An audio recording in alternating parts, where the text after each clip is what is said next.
बोध पर बातचीत करने के लिए हमारे साथ उपस्थित हैं हमारे मित्र डॉक्टर दिनेश कुमार, जो पिछले एक दशक से साहित्य की दुनिया में लगातार अपने समीक्षात्मक लेखन और विभिन्न विषयों पर, साहित्यिक विषयों पर जो उन्होंने गंभीर लेखन किया है, उसके लिए जाने जाते हैं।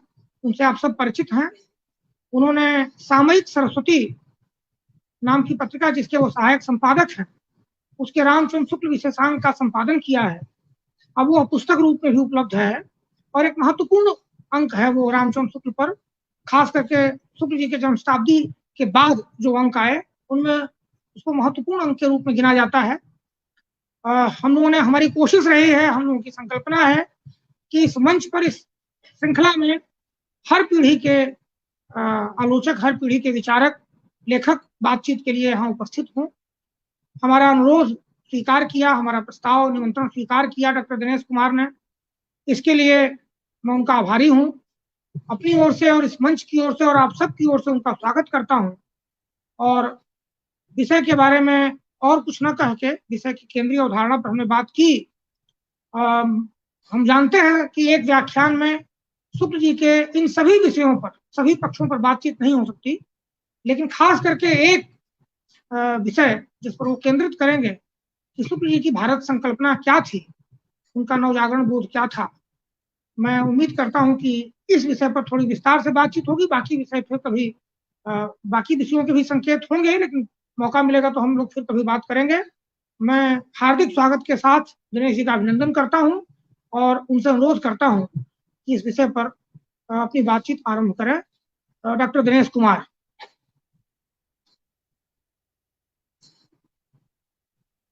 आवाज नहीं आ रही है दिनेश जी, आवाज नहीं आ रही है।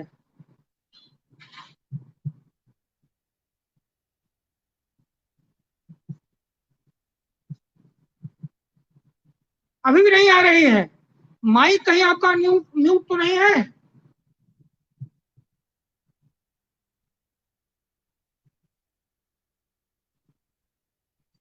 आप, हाँ हाँ, अब आ रही है, अब आ रही है, अब आ रही है, अब आ रही है।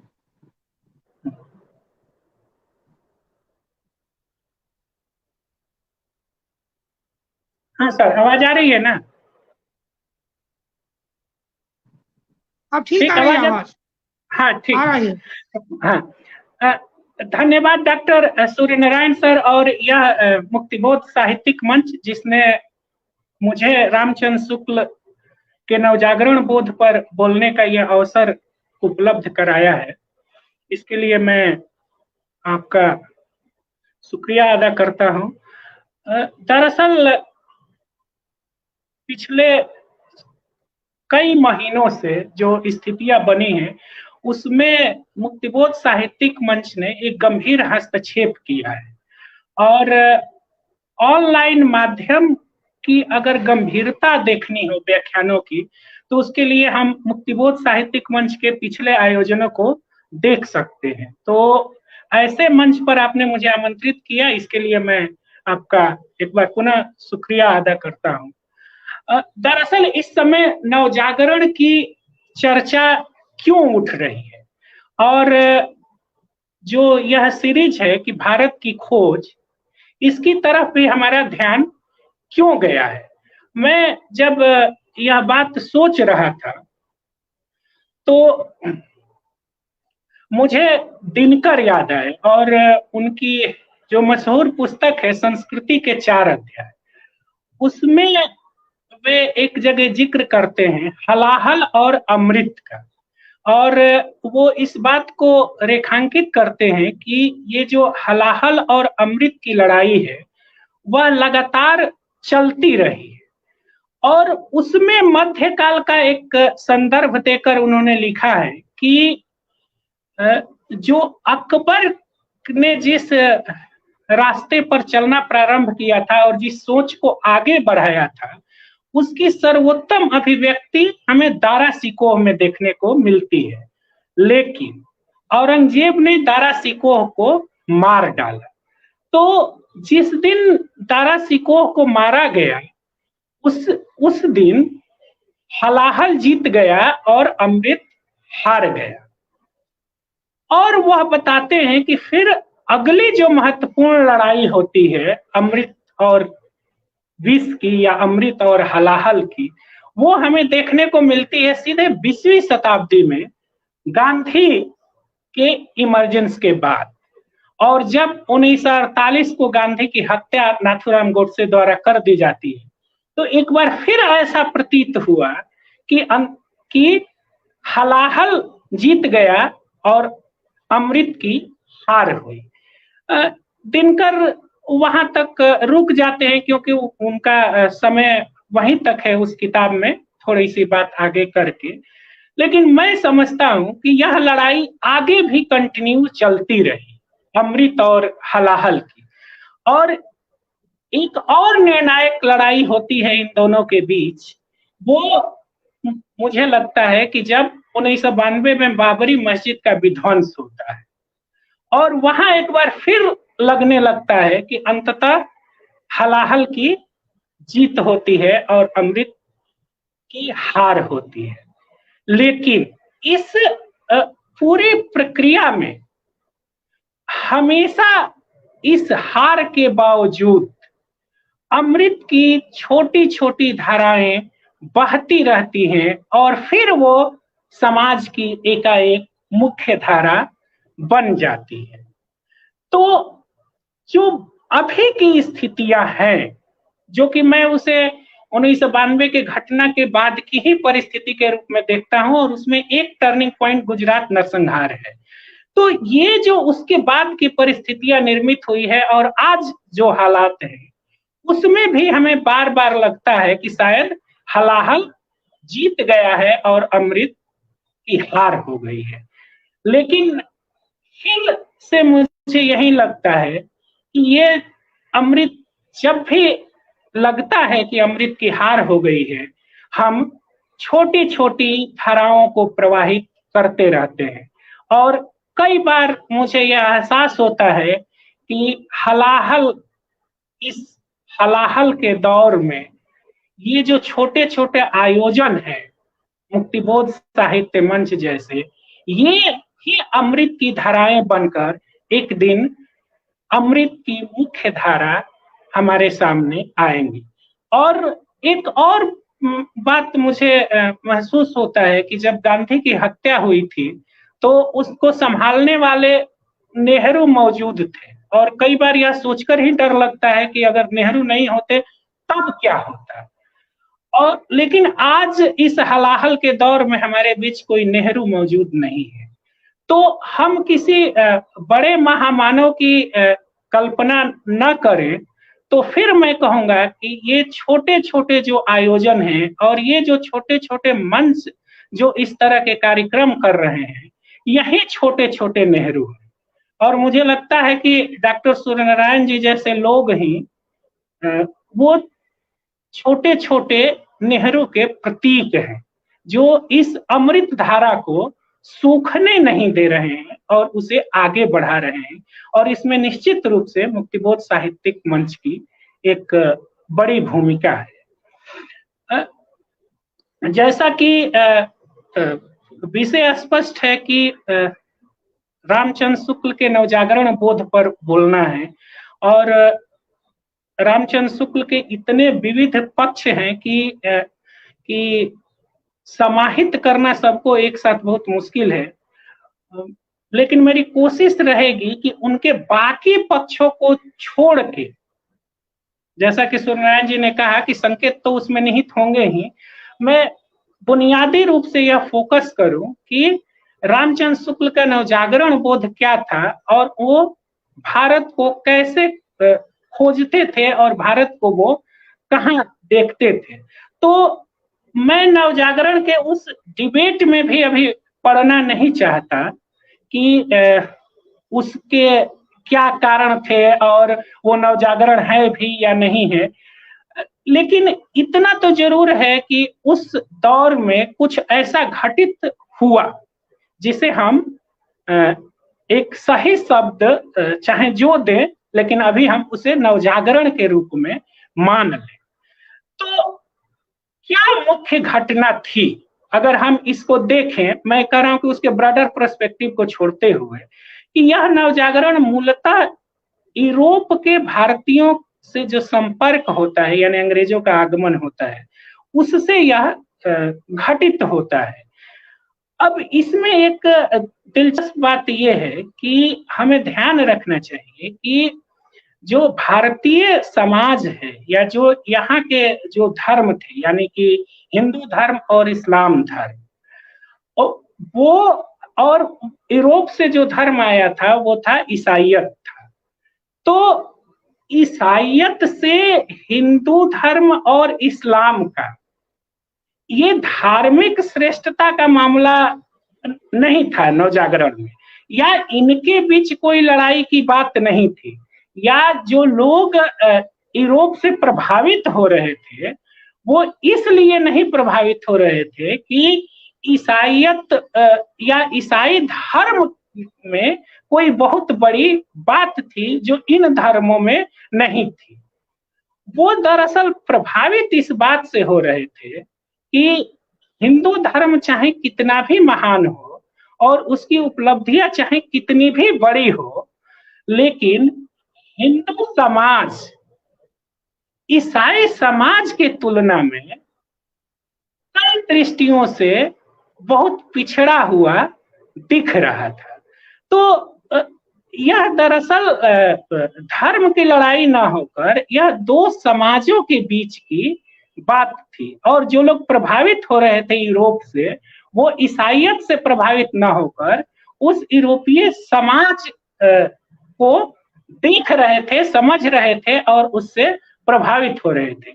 इसलिए आप यह देखेंगे कि नवजागरण के हमारे जितने अग्रदूत हैं वो धार्मिक होते हुए भी वहां धर्म को लेकर डिबेट नहीं है। धर्म को लेकर डिबेट से मेरा मतलब यह है कि धर्म के ऊंचे सिद्धांतों को लेकर कोई शास्त्रार्थ नहीं है। हाँ, समाज को लेकर जरूर डिबेट है, सभ्यता को लेकर जरूर डिबेट है, लेकिन इसको लेकर डिबेट नहीं है कि ये धर्म श्रेष्ठ है कि वह धर्म श्रेष्ठ है।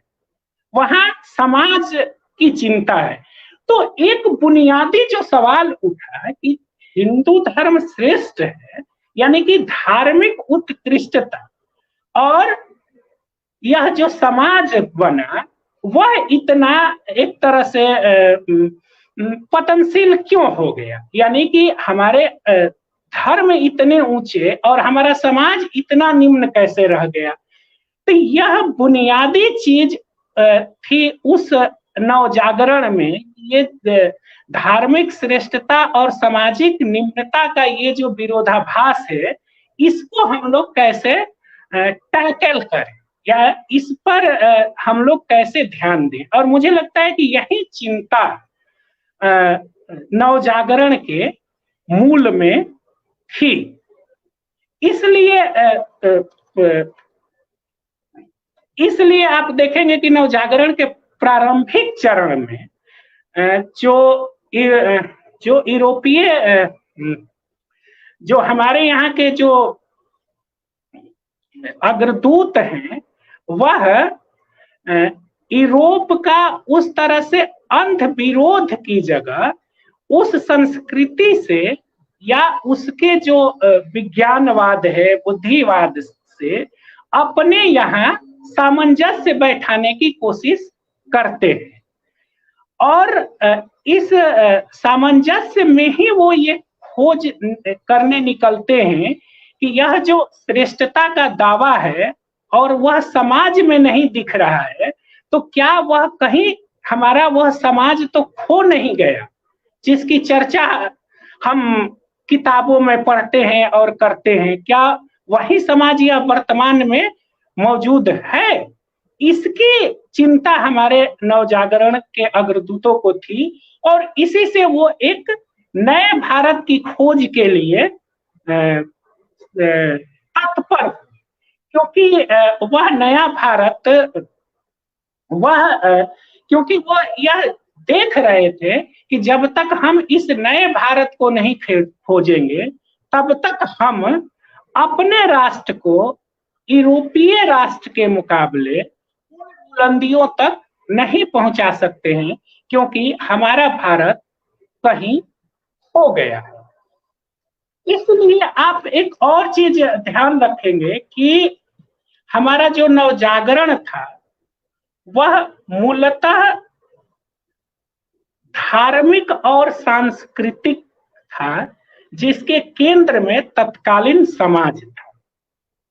तो यह हमें ध्यान रखना चाहिए कि इसीलिए हमारे यहाँ के नवजागरण की जो मूल चिंता थी वो धर्म सुधार को लेकर थी, वो समाज सुधार को लेकर थी, वो सारे प्रयास कर रहे थे जिससे वह जो एक अपने को हीनतर जो एक महसूस हो रहा था यूरोपीय सोसाइटी के संपर्क से, उसको वो कैसे पाट सके।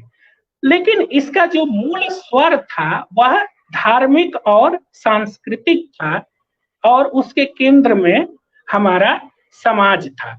लेकिन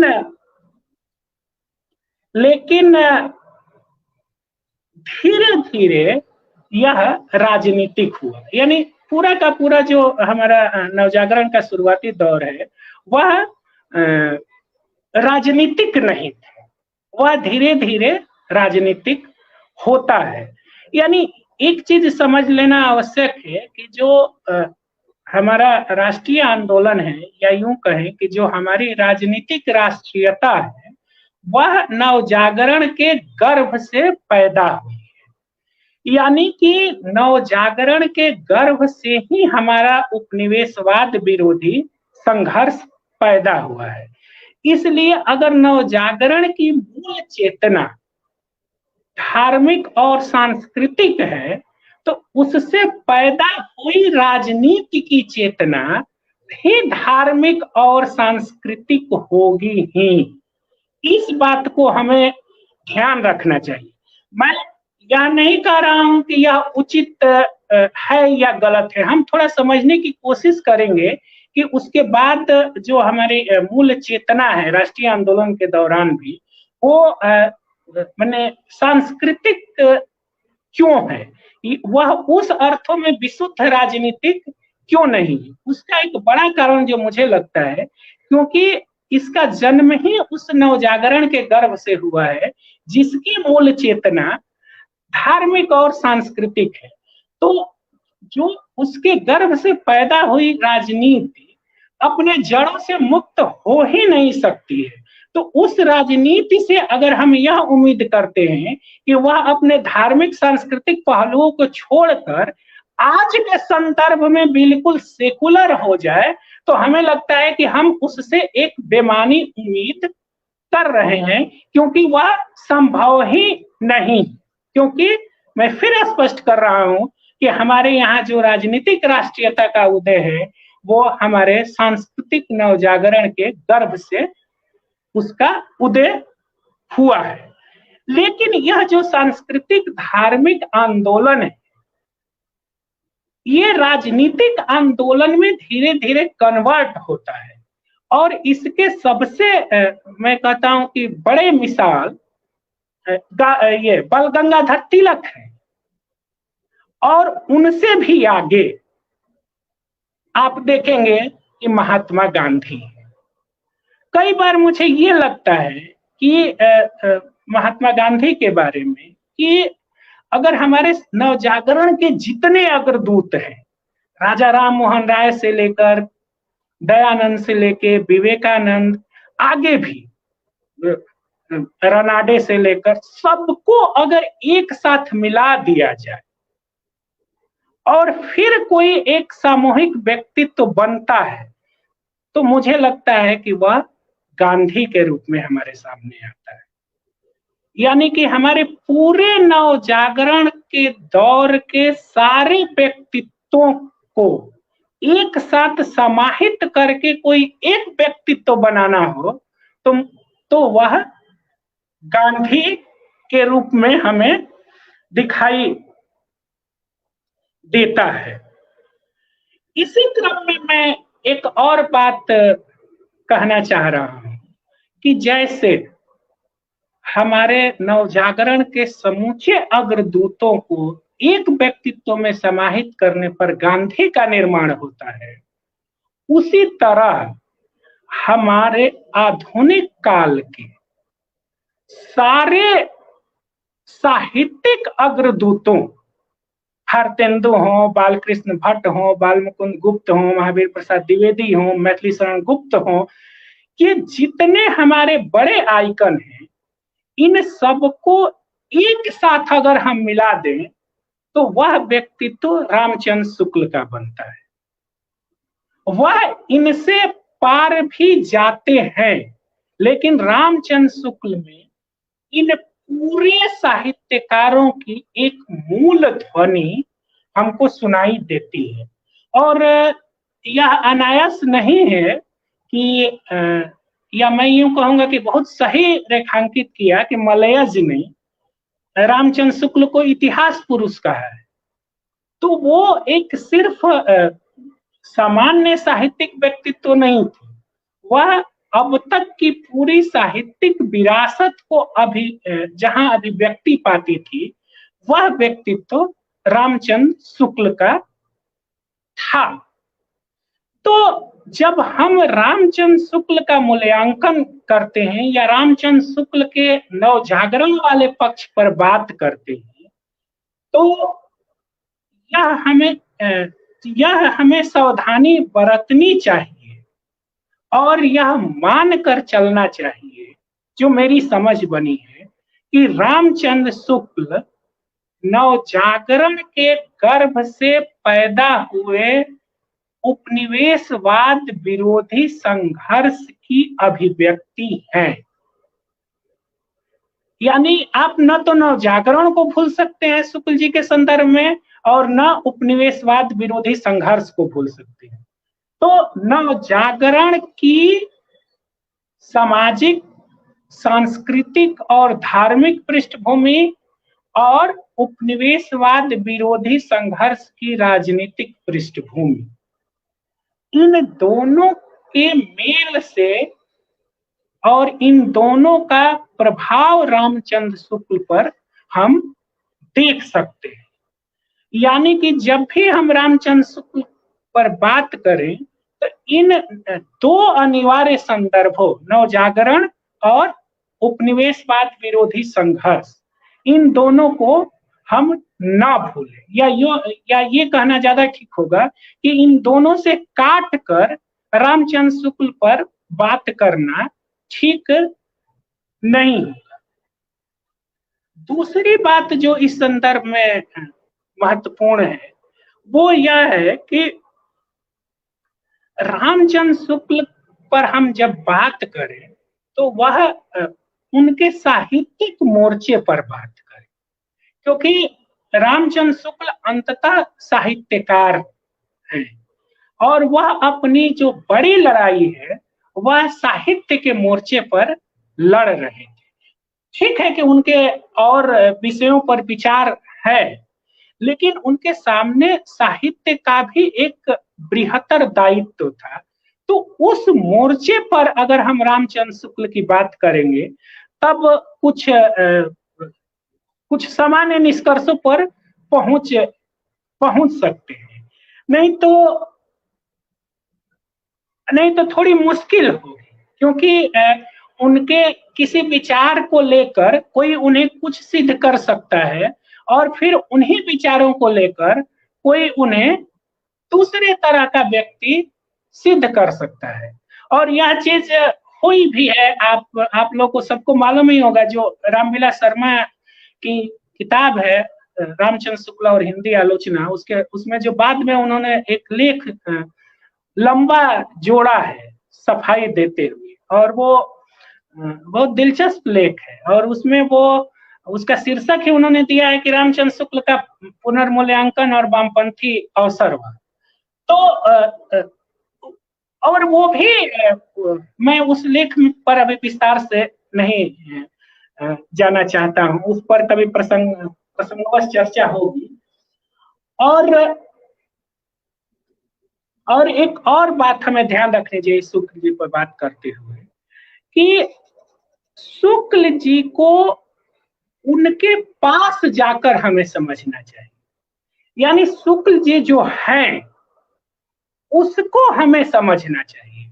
शुक्ल जी को क्या होना चाहिए, ये अगर मान के हम चलेंगे तो फिर गलत निष्कर्ष पर हम पहुंचेंगे। यानी कि शुक्ल जी को हम यह माने कि वो जो है, यानी कि शुक्ल जी मार्क्सवादी नहीं है। तो अगर हम मार्क्सवाद की अवधारणा को शुक्ल जी पर थोपेंगे या यह उनसे अपेक्षा रखेंगे कि यह चीज उनको करना चाहिए या यह चीज उनको ऐसे कहना चाहिए, तो वह मुझे लगता है कि गलत पद्धति है। ऐसे ही शुक्ल जी गांधीवादी भी नहीं है, तो अब गांधी के सिद्धांतों को लेकर उनके पास जाएंगे तो फिर मुश्किल हो जाएगी। वैसे ही शुक्ल जी अम्बेडकरवादी नहीं है। यह हमारी समस्या है कि हम किसी न किसी वाद से पहले प्रभावित हो जाते हैं और उसके बाद रचनाकार के पास पहुंच जाते हैं। उससे क्या होता है कि उसके मूल्यांकन में बहुत बाधा पहुंचती है, हालांकि यही फैशनेबल ट्रेंड है। मतलब इससे क्या फर्क पड़ता है कि शुक्ल जी मार्क्सवादी हैं या नहीं है? हम क्यों अपने टूल लेकर उनके पास जाएं और फिर खोजें और इसलिए उनकी आलोचना करें कि वो मार्क्सवाद के अनुसार फिट नहीं बैठते हैं, या वो अम्बेडकरवाद के अनुसार फिट नहीं बैठते हैं, या वो गांधीवाद के अनुसार फिट नहीं बैठते हैं। हम ये कह रहे हैं कि उनमें उनमें समस्या होगी, होनी ही चाहिए, क्योंकि अंतर्विरोध तो होगा ही, अंतर्विरोध भी होगा, विरोधाभास भी होगा। और वो कोई वैसे पर्सन है नहीं कि वो कोई श्रद्धा की भी चीज नहीं है। लेकिन हमारी समस्या सिर्फ ये है कि शुक्ल जी जो है और उसका हम विश्लेषण करें, शुक्ल जी जो नहीं है उस पर माथापच्ची न करें। और जिन्हें इनमें दिलचस्पी है कि शुक्ल जी ये नहीं है, तो पूरा मुझे लगता है कि मैदान खाली है, उन्हें उसको पूरा कर देना चाहिए। और वही स्वस्थ आलोचना का विकास होता है कि जो दूसरा नहीं होता है उसे हम पूरा करते हैं। तो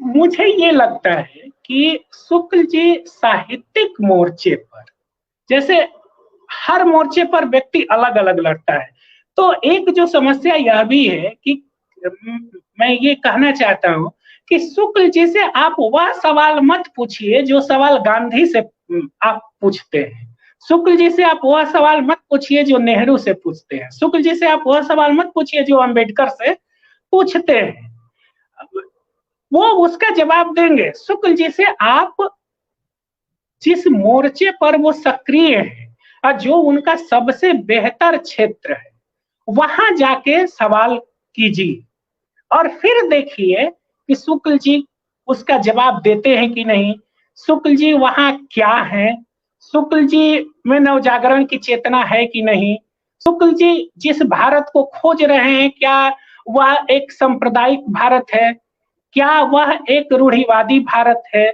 वह उनके साहित्य के मोर्चे से आप जाएंगे तब बेहतर उसका जवाब मिलेगा।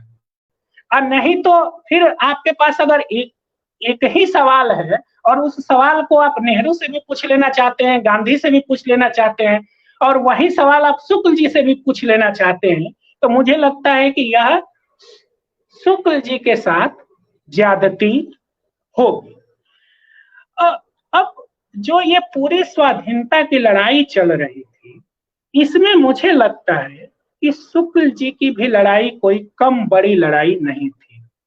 वे भी साहित्य के माध्यम से स्वाधीनता की लड़ाई लड़ रहे थे। और इस लड़ाई में वह जो उपनिवेशवादी मानसिकता है, जैसा कि हम आप सबको मालूम है कि जो उपनिवेशवाद है वह केवल राजनीतिक या आर्थिक प्रभुत्व नहीं होता, वह जो उसका ज्यादा गहरा प्रभुत्व होता है वह सांस्कृतिक प्रभुत्व होता है। तो यह जो औपनिवेशिक गुलामी थी, जो औपनिवेशिक मानसिकता थी, उसके विरुद्ध वो लड़ाई लड़ रहे थे साहित्य के मोर्चे से। अब इस मोर्चे पर लड़ते हुए शुक्ल जी के सामने जो सबसे बड़ा यक्ष प्रश्न था, जिसकी जरूरत थी, वह थी हिंदी हिंदी के लिए अपना एक मौलिक साहित्य शास्त्र निर्मित करने की। अब यह मैं इसलिए इस संदर्भ में यहाँ रेखांकित कर रहा हूं कि शुक्ल जी से पहले हजारों वर्षों की संस्कृत साहित्य शास्त्र की एक सुदीर्घ परंपरा मौजूद थी। अब शुक्ल जी माने उस दृष्टि में पुरातन पंथी होते, रूढ़िवादी होते, अपने उन्हें भाषाई गौरव का बोध नहीं होता, तो शुक्ल जी को ये मौलिक साहित्य शास्त्र गढ़ने की जरूरत नहीं पड़ती।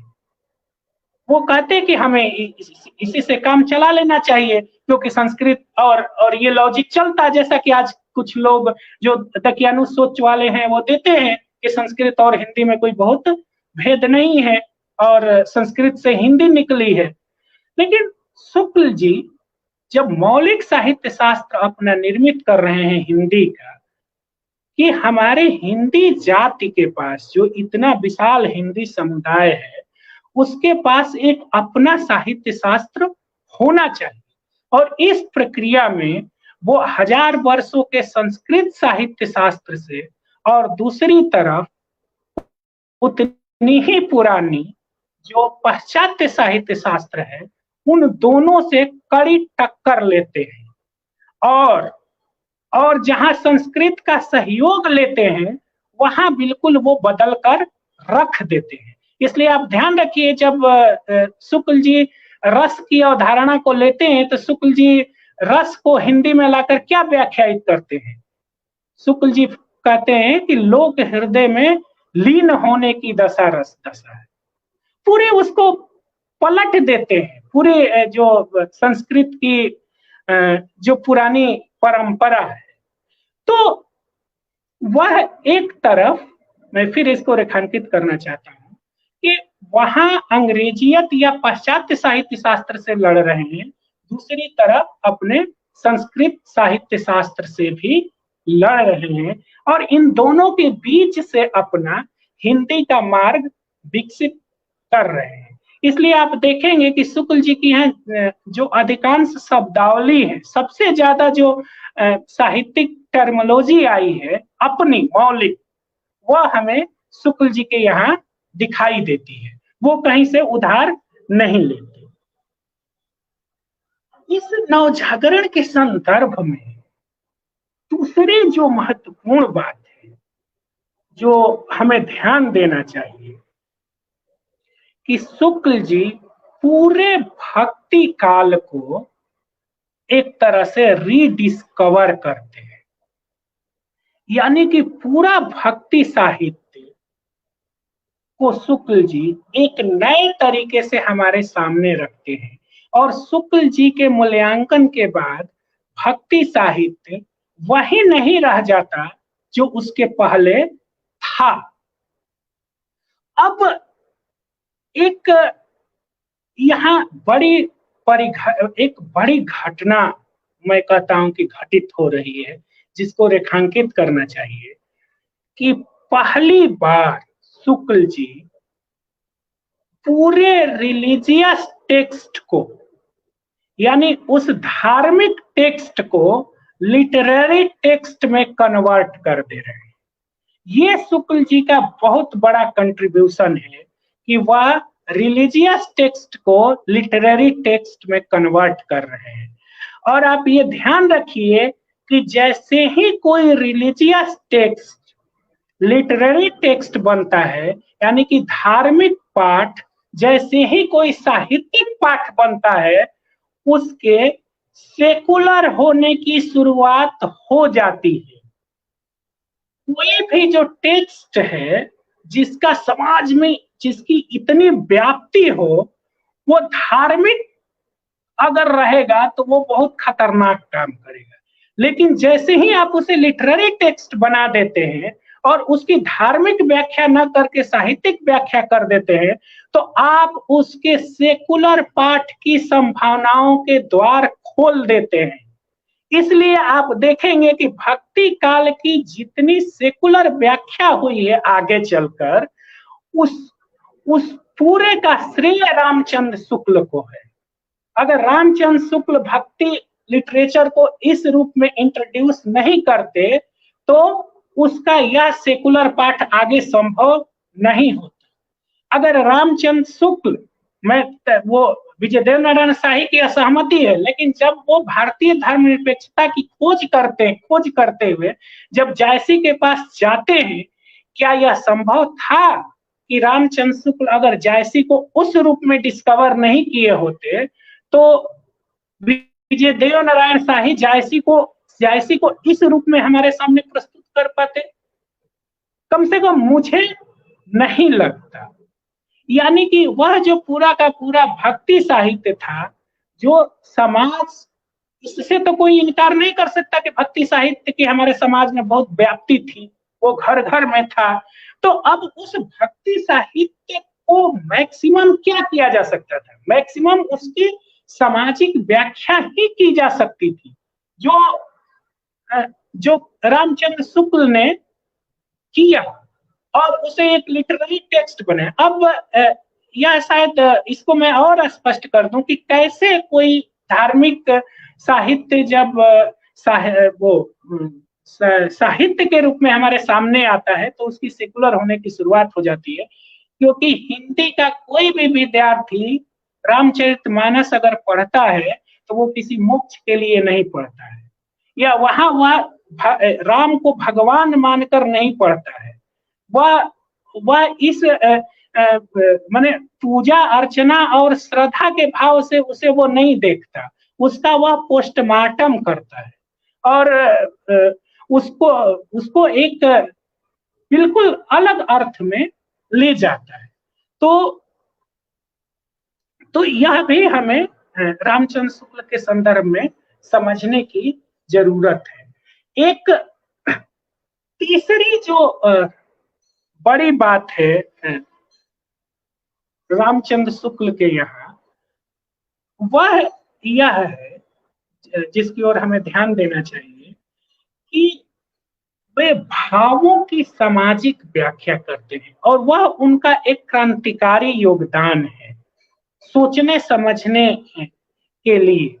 क्योंकि जब वो भावों की सामाजिक व्याख्या करते हैं तो इसका मतलब यह है कि वह भावों को शास्त्रीयता से की कसौटी से उतार कर सीधे लोक की जमीन पर खड़ा कर देते हैं।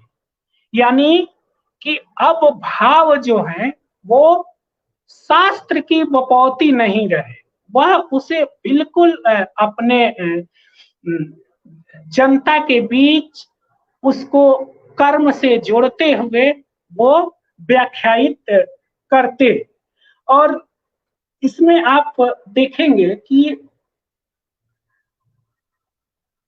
जब वो कहते हैं कि हर भाव को उन्होंने कर्म सौंदर्य से जोड़ दिया। अब जब वह कर्म सौंदर्य से जोड़ते हैं, उसका जैसे उत्साह को वो क्या कहते हैं? उत्साह को कहते हैं कि कर्म सौंदर्य के उपासक ही सच्चे उत्साही कहलाते हैं। ऐसे ही एक प्रसंग मुझे ध्यान आ रहा है, हालांकि वह लोभ और प्रीति निबंध में वह एक बात कह रहे हैं, और वह एक बहुत बड़ी बात कह रहे हैं। फिर चूंकि भक्ति काल का संदर्भ आ जाता है, इसलिए हमें ध्यान रखना चाहिए। वो कह रहे हैं कि हम तो, यानी शुक्ल जी, हम तो जगत के बीच हृदय के सम्यक प्रसार में ही भक्ति का प्रकृत लक्षण देखते हैं। राम का नाता सारे संसार से नाता जोड़ता है, तोड़ता नहीं है। यानी रामचंद्र शुक्ल भक्ति को निवृत्ति नहीं प्रवृत्ति मानते हैं। ये बहुत बड़ी क्रांतिकारी घोषणा है कि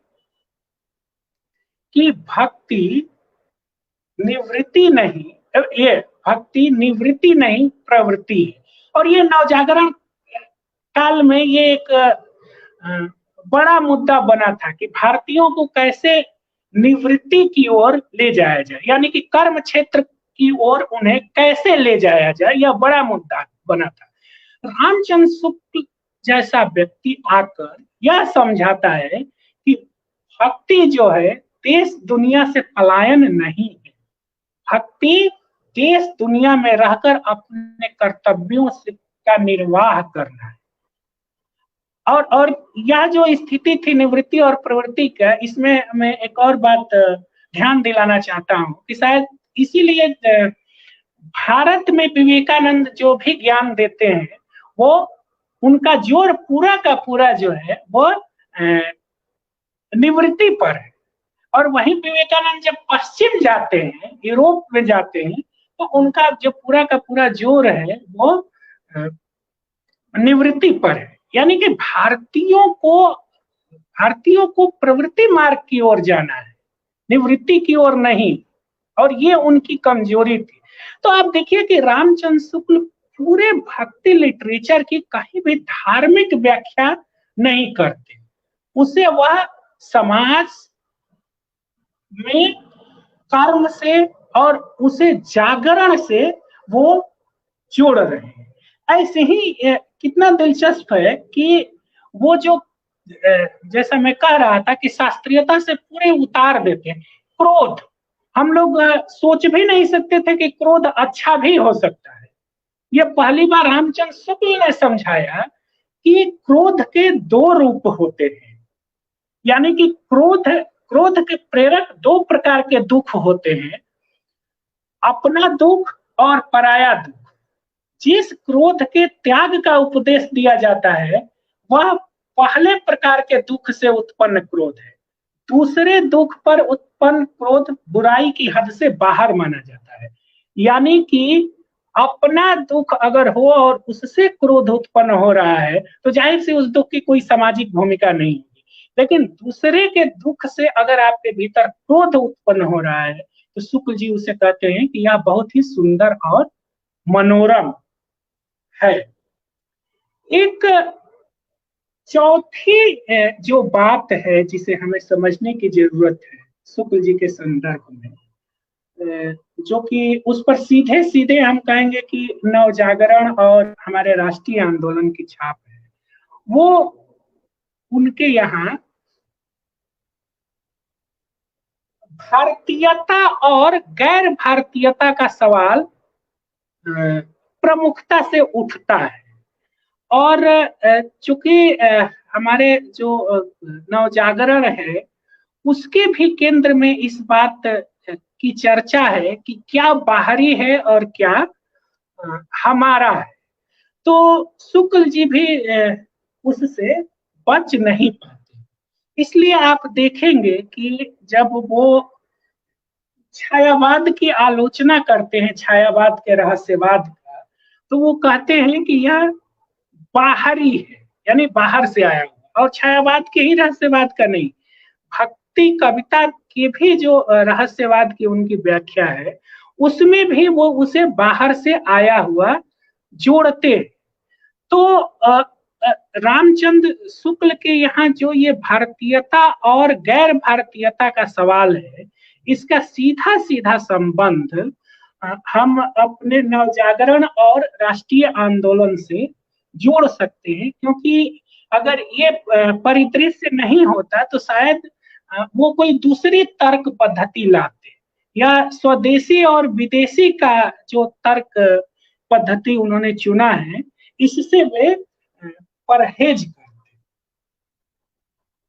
और इसका एक और जो सुंदर उदाहरण उन्होंने दिया है, क्योंकि देखिए रामचंद्र शुक्ल का जो पूरा प्रयास था वह था कि हिंदी भाषी जो समाज है वह अपने माने उसमें आत्मगौरव का बोध कैसे पैदा हो।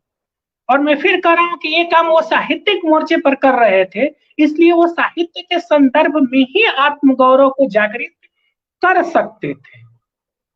तो जो उनका महत्वपूर्ण निबंध है काव्य में रहस्यवाद, उसमें वे बहुत स्पष्ट घोषणा करते हैं कि यह अच्छी तरह समझ रखना चाहिए कि हमारे काव्य का, हमारे साहित्य शास्त्र का एक स्वतंत्र रूप है जिसके विकास की क्षमता और प्रणाली भी स्वतंत्र है।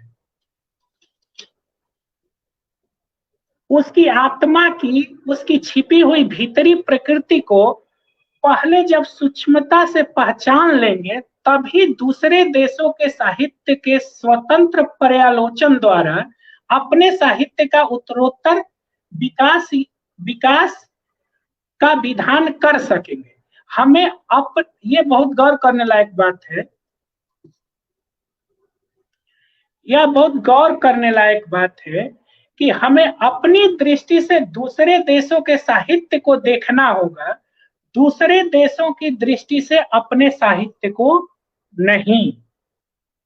यानी शुक्ल जी बहुत इस मामले में बहुत स्पष्ट थे कि जो हमारा प्रतिमान होगा वह हमारे देश के साहित्य के अनुरूप गढ़ा जाएगा। अगर हम दुनिया के साहित्य को देखें तो वह दृष्टि हमारी होनी चाहिए। अगर हम दुनिया के साहित्य पर बात कर रहे हैं तो हम अपने संदर्भों से बात करेंगे, ये नहीं कि माने हम दूसरे की दृष्टि से अपने साहित्य को देखना शुरू कर दें। या सीधे सीधे एक माने हम कह सकते हैं कि साहित्यिक स्वतंत्रता की घोषणा उनके यहाँ है। अब एक और बात मैं रेखांकित करना चाहता हूँ कि शुक्ल जी ने जो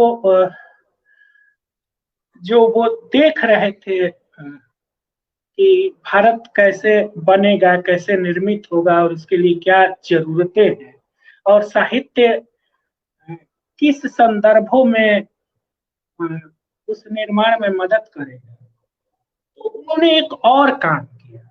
वह यह था कि आनंदवादी मूल्यों को पीछे छोड़कर लोक कल्याणकारी मूल्यों की प्रतिष्ठा की।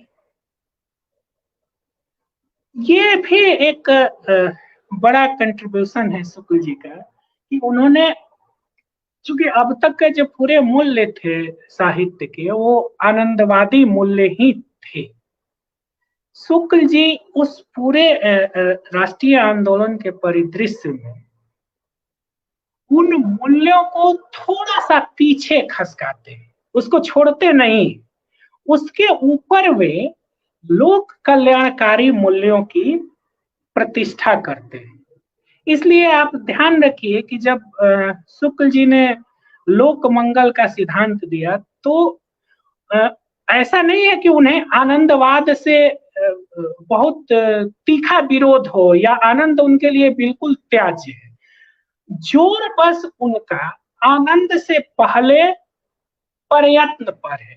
इसीलिए उन्होंने उस लोक मंगल को दो भागों में बांट दिया और कहा कि एक साधना अवस्था यानी प्रयत्न पक्ष होगा और दूसरा सिद्धा अवस्था यानी कि जो आनंद वाला पक्ष होगा।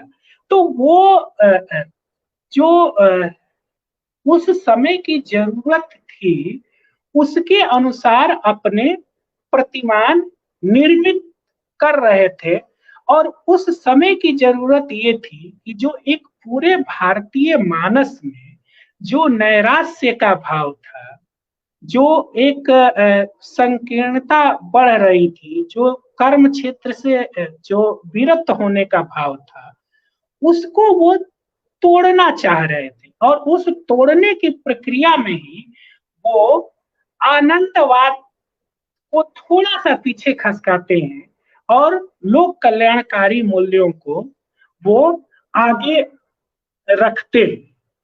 और इसमें यह संदेह नहीं होना चाहिए कि उनके लिए लोक मंगल क्या है। बहुत क्लियर वो कह रहे हैं कि कला के क्षेत्र में जो सौंदर्य है वही धर्म पक्ष से देखें तो मंगल है। यानी कि सौंदर्य और मंगल यानी साहित्य और मंगल या एक तरह से हम कहें कि लोक कल्याण, उसमें कोई वह विभेद नहीं देख रहे। और क्यों वो जोर दे रहे हैं इस बात पर कि हमें लोक मंगल के प्रयत्न पक्ष पर विशेष रूप से ध्यान देना चाहिए, उसका भी वो स्पष्टीकरण देते हैं। और क्यों हमें जो आदर्श है या जो आनंद की स्थिति आदर्श की स्थिति है, तो वो कहते हैं कि क्यों हम उसकी तरफ बाद में देखें। उसका कारण बताते हुए वो बहुत क्लियर कर रहे हैं कि आदर्श व्यक्ति सिद्ध हो सकता है। ये गौर करने की चीज है कि आदर्श व्यक्ति सिद्ध हो सकता है, पर आदर्श लोक साध्य ही रहा है और रहेगा। यानी कि एक व्यक्ति तो आदर्श को प्राप्त कर सकता है, एक व्यक्ति तो मतलब सिद्धि को प्राप्त कर सकता है, एक व्यक्ति तो कुछ चीज माने फल को प्राप्त कर सकता है, लेकिन समाज के लिए कभी भी जो आदर्श स्थिति है वह सिद्ध नहीं हो सकता है। वो हमेशा साधना का विषय रहेगा, वो हमेशा उसे प्राप्त करने के लिए चीज रहेगी, क्योंकि समाज कभी आइडियल नहीं बन सकता है।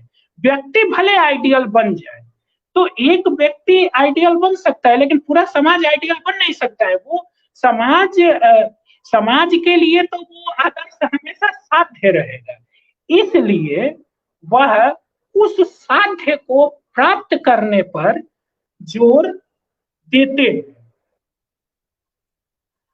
अब एक और बात हमें ध्यान रखना होगा कि ये जो नवजागरण कालीन जो मूल्य है और जो राष्ट्रीय आंदोलन के मूल्य है और जो शुक्ल जी के आलोचनात्मक संघर्ष है, उसमें भी बहुत संगति,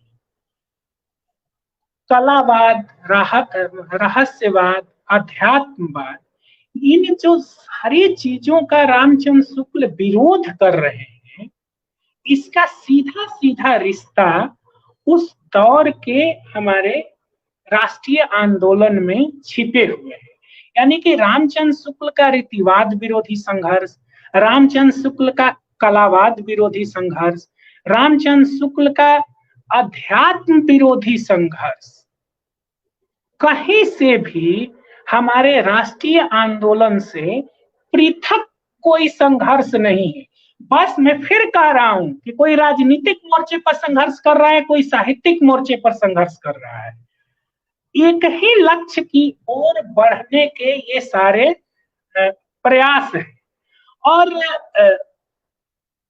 यहाँ हमें ध्यान रखना चाहिए कि जब रामचंद्र शुक्ल अध्यात्म का काव्य के क्षेत्र में विरोध कर रहे हैं, कविता के क्षेत्र में जब वो अध्यात्म का विरोध कर रहे हैं, जिस व्यक्ति ने यहाँ तक लिख दिया कि जहां तक मैं समझता हूं काव्य के क्षेत्र में अध्यात्म के लिए कोई जगह नहीं है,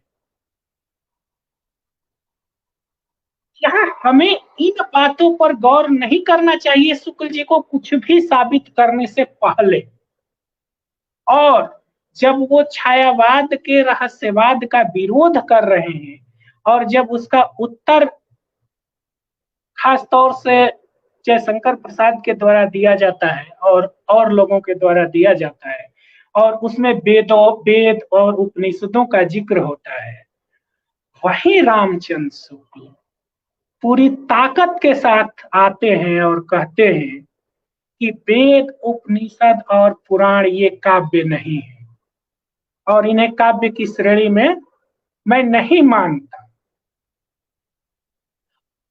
अब जब मुझे ये आश्चर्य होता है कि मैंने वो अपनी धारणा के आधार पर जब एक खास तौर के साहित्य को या सिद्धोनाथों के साहित्य को नकारते हैं, तो हम ये क्यों नहीं देखते हैं कि उसी धारणा के आधार पर वे वेद, उपनिषद, पुराण इन सबको काव्य की श्रेणी से बाहर कर देते हैं। हम इस बात को तो कहते हैं कि वो इस साहित्य को नकार रहे हैं, लेकिन समानांतर हमें यह भी देखना चाहिए कि वो इस तरह के भी साहित्य को नकार रहे हैं। अब जब मैं शुक्ल जी पर सोच रहा था कि कि शुक्ल जी जब विरोध कर रहे हैं, जिसे हम लोग कलावाद, रहस्यवाद कर रहे हैं, अब देखेंगे कि शुक्ल जी बहुत तीखा विरोध क्रोचे का कर रहे हैं और क्रोचे के अभिव्यंजनावाद का कर रहे हैं। अब और उसका कारण बहुत स्पष्ट है, क्योंकि क्रोचे साहित्य को एक ऐसे आध्यात्मिक घालमेल में उलझा दे रहा है और आत्मबोध और जगत बोध के बीच इतनी बड़ी खाई पैदा कर दे रहा है, वह शुक्ल जी को बर्दाश्त नहीं। और यह क्या मात्र संयोग है कि रामचंद्र शुक्ल एक अलग दृष्टि के साथ आ रहे हैं साहित्य में, वो क्रोचे का विरोध कर रहे हैं। और दूसरी तरफ इटली में अगर हम देखें तो अंतोनियो ग्राम्सी उसी शिद्दत के साथ क्रोचे का विरोध कर रहा है और कह रहा है कि इसकी जो ग्राम्सी कह रहे हैं कि जो क्रोचे की पूरी दृष्टि है वो मूलतः एक तरह से जनतंत्र विरोधी है। अब ये एक मतलब गजब का साम्य इन दोनों के बीच हमें यहाँ दिखाई देता है, दो अलग अलग पक्षों से सोचने के बावजूद। अब चर्चा काफी लंबी हो गई है, तो इसमें एक दो बात मैं और कहकर समाप्त करना चाहूंगा कि उनके नवजागरण संबंधी जो मूल्य है या रामचंद्र शुक्ल की जो जहां से वो वैरो करते हैं, जहां से वो ग्रहण करते हैं अपने मूल्य, उसमें आज कई तरह के रामचंद्र शुक्ल पर आरोप लगाए जाते हैं। तो मेरा उद्देश्य रामचंद्र शुक्ल का डिफेंड करना नहीं है या रामचंद्र शुक्ल की वकालत करना नहीं है। एक पाठक के नाते और एक शोधार्थी के नाते मैं सिर्फ ये कहना चाहता हूँ कि हमारा परिप्रेक्ष्य सही रहे। मैं फिर रेखांकित कर रहा हूँ कि शुक्ल जी कोई श्रद्धा की वस्तु नहीं है, शुक्ल जी कोई पूजनीय नहीं है, और वैसे भी शुक्ल जी हमारी परंपरा है, तो परंपरा से तो हमें बहस करनी ही चाहिए। लेकिन किसी से अगर हम असहमत होते हैं और किसी से हम बहस करना चाहते हैं, तो यह भी हमें, मुझे लगता है कि शुक्ल जी से सीखना चाहिए। वह यह है कि देखिए, छायावाद से शुक्ल जी असहमत हैं, छायावाद जो धारा है साहित्य की, लेकिन क्या तर्क पद्धति विकसित करते हैं और कितने गरिमामय तरीके से उसका वो खंडन करते हैं और कितनी तैयारी के साथ। और पता नहीं क्यों मुझे आज भी लगता है कि छायावाद से असहमत होते हुए भी छायावाद पर जितना बेहतरीन शुक्ल जी ने लिखा है, उतना बेहतरीन बहुत कम लोगों ने लिखा है। तो यह पद्धति हमें शुक्ल जी से सीखने की जरूरत है कि हम किसी से असहमत हों तो हम कैसे असहमत हो। देखिए, बहुत आसान है शुक्ल जी को सांप्रदायिक घोषित कर देना, बहुत आसान है शुक्ल जी को ब्राह्मणवादी घोषित कर देना, और यह आसान इसलिए है क्योंकि इसके बाद हमारा कोई काम रह नहीं जाता। क्योंकि हम फिर वो शुक्ल जी से हम बहस करने में नहीं उतरना चाहते, क्योंकि जब हम ये जब घोषित कर देते हैं, फिर हमारे पास कोई अब गुंजाइश नहीं रहती है कि हम शुक्ल जी से बहस करें और उनके अपने तर्कों से उन्हें यह घोषित करें। मैं फिर इस बात को दोहराना चाहता हूं कि शुक्ल जी जो हैं उनका मूल्यांकन कीजिए। कई बार इस बात को लेकर सवाल उठाया जाता है कि शुक्ल जी ने कबीर का मूल्यांकन नहीं किया, ठीक से नहीं किया। हम क्यों एक व्यक्ति से यह सारी अपेक्षा रखते हैं कि वही सारा काम करेगा और और सबके बारे में वही सब कुछ ठीक ठीक कह देगा। लेकिन शुक्ल जी ने अपने मानदंड बनाए और उस मानदंड में कोई एक कवि या कोई एक धारा नहीं अट रही है, तो फिर हमें इतनी छूट उस आलोचक को देनी चाहिए और वो उसकी चॉइस का विषय है। मतलब हम सहिष्णुता की बात तो करते हैं, लेकिन हम ये चाहते हैं कि हम किसी भी आलोचक को, किसी भी चिंतक को, हम चाहते हैं कि वो हमारे अनुसार सोचे। यह संभव नहीं। अब एक सवाल पलटकर पूछा जा सकता है कि शुक्ल जी ने अपनी त्रिवेणी में स्थान नहीं दी कबीर, तो क्या जिनको स्थान दिया क्या वो कम महत्वपूर्ण कवि है? क्या माने उनको निकाल देना चाहिए? तो एक प्रश्न मैं आपके लिए और छोड़ना चाहता हूं, मतलब आपके सामने, कि जब शुक्ल जी किसी रचनाकार का विरोध करते हैं तो वह अपने मानदंडों के आधार पर विरोध करते हैं। वह उसके व्यक्तिगत जाति और धर्म के आधार पर नहीं करते, नहीं तो जायसी को वो डिस्कवर नहीं कर, माने जायसी को इस रूप में हमारे सामने वो नहीं लाते। तो मुझे लगता है कि यह हमें आलोचक को इतनी स्वतंत्रता देनी चाहिए कि वह किस रचनाकार को पसंद करे, किस रचनाकार को वह पसंद नहीं करे। हाँ, हम यह जरूर देखें कि जिस रचनाकार को वह पसंद कर रहा है उसका वह कैसे मूल्यांकन कर रहा है, उसमें उसकी विश्व दृष्टि कैसी कैसी है। तो बहरहाल कई सवाल हैं और शुक्ल जी सवालों से परे नहीं है, लेकिन मेरी सिर्फ इतनी मांग है कि शुक्ल जी पर जब हम बात करें तो निष्कर्षवादी पद्धति से शुक्ल जी के पास न पहुंचे। शुक्ल जी से हम कंटिन्यू बहस करें और उसी बहस से कोई न कोई रास्ता निकलेगा। धन्यवाद। मित्रों,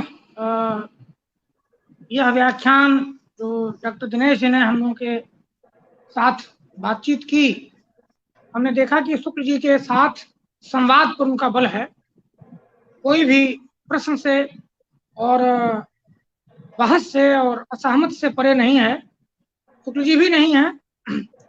खास करके शुक्ल जी के साहित्यिक मोर्चे पर जो अवधारणाएं हैं नवजागरण संबंधी, नवजागरण के प्रभाव में शुक्ल जी ने साहित्य में और अपने खास करके अपने समय के आलोचनात्मक मानदंडों में जो रिफ्लेक्शन होता है, वो नवजागरण की बहस रिफ्लेक्ट होती है, उसको कैसे परिवर्तित किया, कैसे समृद्ध किया। सहिष्णुता, उदारता, रहस्यवाद का विरोध, कलावाद का विरोध, उस दरबारी काव्य परंपरा का विरोध जो लोक जीवन से दूर जा चुकी थी और लोक जीवन के खिलाफ थी, इन सब मूल्यों को उन्होंने रेखांकित किया। और शुरू से ही बात हमारे मन में थी और मैं कह चुका हूँ शुरू में ही कि एक व्याख्यान में शुक्ल जी को संपूर्णता में रख पाना, देख पाना, समझ पाना न व्याख्याता के लिए और न श्रोता के लिए संभव नहीं है। लेकिन दिनेश जी के मन में बात रही होगी कि शुक्ल जी पर इतना कुछ लिखा जा चुका है, इतनी सारी किताबें, इतने सारे लेख, इतनी बहसें हो चुकी हैं और हमारा प्रबुद्ध पाठक वर्ग उससे परिचित होगा, तो उन्होंने उन बहसों के बीच में जो स्पेस बचता है, उस स्पेस से अपनी बात उठाई कि वो बहसें तो हो चुकी हैं, लेकिन उन बहसों के भीतर और नया आयाम क्या हो सकता है, शुक्ल जी को नए ढंग से कैसे देख सकते हैं। यह हमारी श्रृंखला जारी रहेगी। अभी हम 10 व्याख्यान, हमारा अनुमान है कि हम इसमें 10 व्याख्यान और करेंगे और आवश्यकता होगी तो कुछ जो सवाल उठ रहे हैं, जैसे इसमें एक ही सवाल बहुत महत्वपूर्ण उठा है जो जिसका जवाब दिनेश जी ने आखिर में दे दिया है, रमेश कोहे ने उठाया है कबीर के मूल्यांकन को लेकर। शुक्ल जी ने जायसी को तो डिस्कवर किया, लेकिन कबीर को क्यों छोड़ दिया, जबकि सामाजिक प्रखरता के सबसे बड़े कवि भक्ति काल में कबीर है। तो उसका जवाब उन्होंने अपने ढंग से दे दिया, बिना शुक्ल जी को डिफेंड किए। शुक्ल जी की सीमाएं क्या थी, उनकी दृष्टि की, उनकी समझ की, और क्या कारण थे और उनके आलोचना के अपने मानदंड क्या थे। उस मानदंडों में अगर कबीर नहीं खरे उतर रहे थे तो ठीक है, कबीर को उन्होंने उस त्रिवेणी में शामिल नहीं किया, उतना महत्व नहीं दिया। यह शुक्ल जी की एक ऐसा बिंदु है शुक्ल जी पर, शुक्ल जी से बहस की जा सकती है, लेकिन सिर्फ इसीलिए शुक्ल जी को खारिज नहीं किया जा सकता। तो बहुत ही हम लोग इस व्याख्यान से एक तरह से शुक्ल जी पर इस अर्थ में समृद्ध हुए कि शुक्ल जी से फिर से बात की जा सकती है, शुक्ल जी के पास फिर से जाया जा सकता है। और शुक्ल जी के पास जब फिर से जाएं तो किन बिंदुओं को लेकर जाएं, क्या समझने के लिए जाएं, शुक्ल जी से हम क्या सीख सकते हैं, उनसे और कहाँ सहमत असहमत हो सकते हैं, इसकी पड़ताल अपने इस व्याख्यान में बहुत बखूबी और बहुत सारे संकेतों के साथ और उनके उदाहरणों के साथ और कुछ महत्वपूर्ण बिंदुओं की उतारा करते हुए दिनेश जी ने किया। मुझे लगता है कि ये बहस यहाँ खत्म नहीं होती है, इस पर हम सब विचार करें और हम लोग दिनेश जी से भी आग्रह करेंगे और भी अगर कोई इस पर बातचीत करना चाहेगा तो हम लोग कोशिश करेंगे कि श्रृंखला के बाहर या इस श्रृंखला में भी दोबारा फिर से विचार कर सकते हैं। मैं अपनी ओर से, अपने सभी मित्रों की ओर से जो यहाँ उपस्थित हैं, बतौर श्रोता, दर्शक, बतौर हस्तक्षेपकर्ता, प्रश्न पूछने वाले के रूप में, उन सबकी ओर से, अपनी ओर से और अपनी टीम की ओर से, जो मुक्तिबोध साहित्यिक मंच की टीम है छोटी सी, उसकी ओर से मैं दिनेश जी के प्रति बहुत आभार प्रकट करता हूँ और आप सभी मित्रों की प्रति